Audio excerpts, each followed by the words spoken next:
Baylor football has landed Liberty linebacker Mike Smith out of transfer portal. He's 6'1", 225 pounds. He led the team for Liberty this year in tackles with 85 of those, 10 of them for loss, but he also had .5 sacks.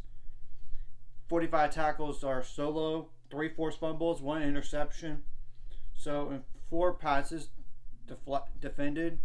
So, this was obviously one of those other needs, and he actually took the visit over Amon McCullough from Maryland.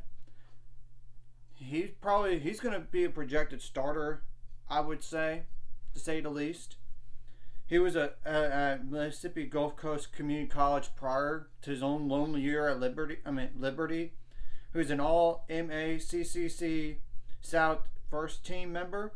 He finished his 3-year career there with 248 tackles for 19 tackles for loss, 7 sacks, 3 forced fumbles, 2 fumble recoveries, and 2 interceptions. He's 6'1", 225 pounds.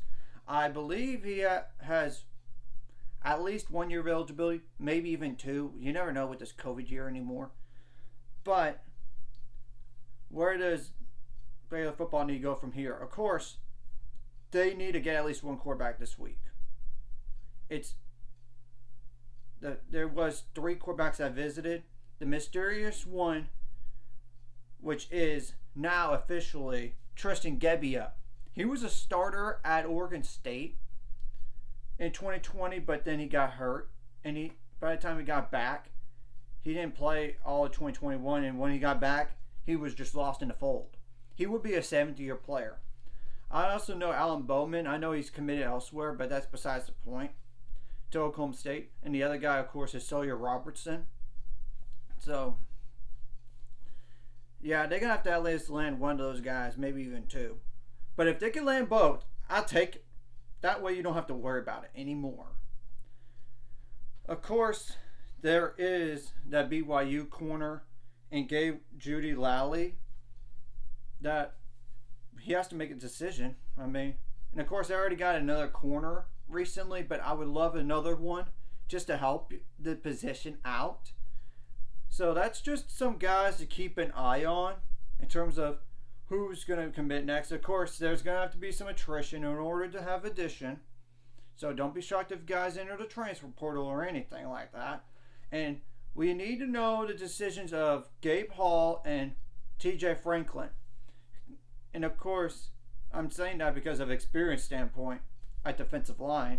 But that could be a position of need anyway after the spring, either with both of them come back or one of them come back or neither. Still keep an eye on that position. I would also say a safety, unless they love those young guys. And of course, I would take another offensive lineman, especially at center, just to help that out. Unless you want to really start Timothy Dawn, who's a redshirt freshman, who needs a little more development, I think. Wide receiver is another need, but that might be after the spring. So that's just some notes to keep an eye on. And of course, don't panic over players transferring out, because in order for addition to happen, you got to have some subtraction from your current roster. So, anyways, if you like this content, hit like and subscribe. I see you guys later. It's going to 500 subscribers. We're on the road to it. Let's go.